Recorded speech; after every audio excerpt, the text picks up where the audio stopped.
साधु का रूप एक सन्यासी का रूप धारण करके बनिया पुत्रों से कहते हैं, हे साधु, आपके नाव में क्या भरा हुआ है। तब बनिया के पुत्रों ने अवहेलना पूर्वक भगवान से कहा, हे साधु, क्या आपको कुछ धन लेने की इच्छा है? हमारी नाव में तो लता और पत्ते आदि भरे हैं। ऐसी निष्ठुर वाणी सुनकर तुम्हारी बात सत्य हो जाए, ऐसा कहकर सन्यासी का रूप धारण किए हुए भगवान कुछ दूर जाकर समुद्र के तट पर बैठ गए। गते दंडिन साधुश्च कृत नित्या क्रियस्तदा उत्स्याम तरणै दृष्ट्वा विस्मयं परमं ययु दृष्ट्वा लतादिकं चैव मूर्छितो निधनं भुवि लब्धशंको वणिक्पुत्रस्त चिन्तयान्वितोद्भवत्। दंडी के चले जाने पर नित्य क्रिया करने के पश्चात उतराई हुई जल में ऊपर की ओर उठती हुई नौका को देखकर बनिया अनंत आश्चर्य में पड़ गया और नाव में लता और पत्ते आदि को देखकर मूर्छित हो गया। सचेत होने पर बनिया पुत्र चिंतित हो गया। तब उसने दामाद से इस प्रकार कहा, उसके दामाद ने इस प्रकार कहा, आप शोक क्यों कर रहे हैं? दंडिन ने तो श्राप दे दिया है। इस स्थिति में वे ही चाहें तो सब कुछ कर सकते हैं, इसमें संशय नहीं है।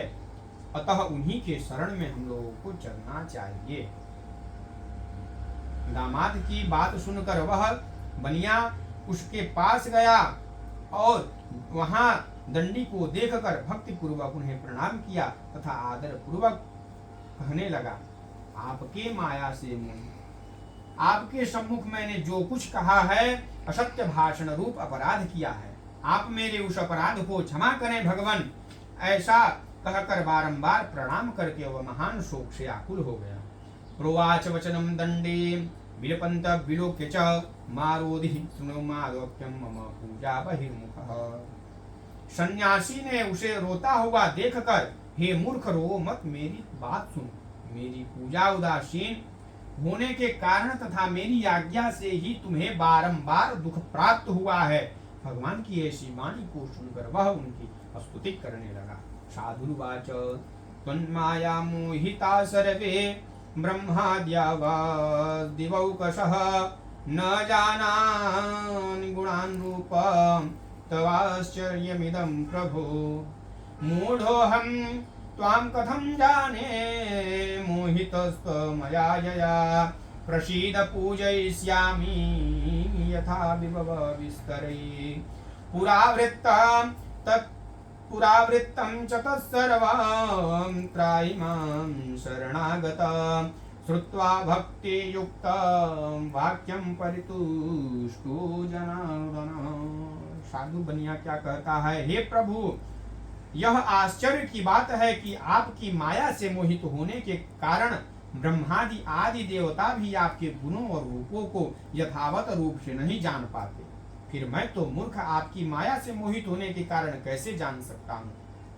आप प्रसन्न हो, मैं अपनी धन संपत्ति के अनुसार आपकी पूजा करूंगा। मैं आपकी शरण में आया हूँ भगवान। मेरा जो नौका में स्थित पुराना धन था उसे तथा मेरी रक्षा करें।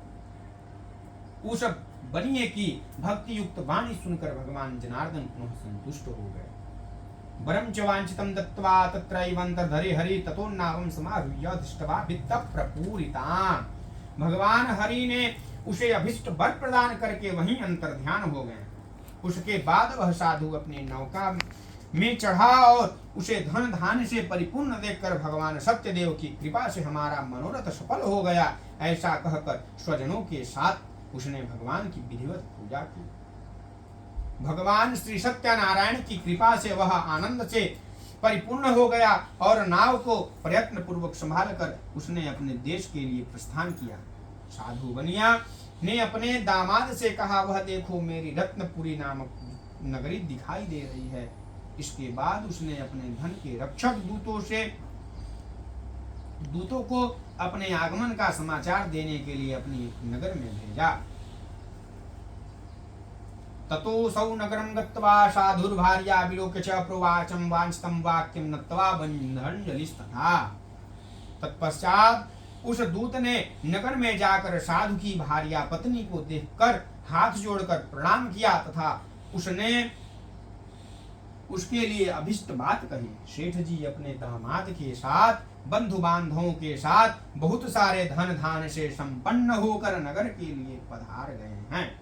दूत के मुख से ऐसा बात सुनकर वह महान आनंद से विवल हो गई और उस साध्वी ने श्री सत्यनारायण की पूजा करके अपनी पुत्री से कहा, मैं साधु के दर्शन के लिए जा रही हूँ, तुम शीघ्र आओ। माता का ऐसा वचन सुनकर व्रत को समाप्त करके प्रसाद का परित्याग करके वह कालावती भी अपने पति का दर्शन करने के लिए चल पड़ी। भगवान सत्य नारायण रुष्ट हो गए और उन्होंने उसके पति को तथा नौका के धन के साथ हरण कर जल में डुबो दिया। ततः कलावती कन्या विलोक्य निज पतिं शोकेन महता तत्र रुंदती चापदं भुवि दृष्ट्वा च तथा लब्धि नावं कन्या च बहु दुखिता। इसके बाद कलावती कन्या अपने पति को न देख महान शोक से रुदन करने लगी। करते करते पृथ्वी पर गिर पड़ी।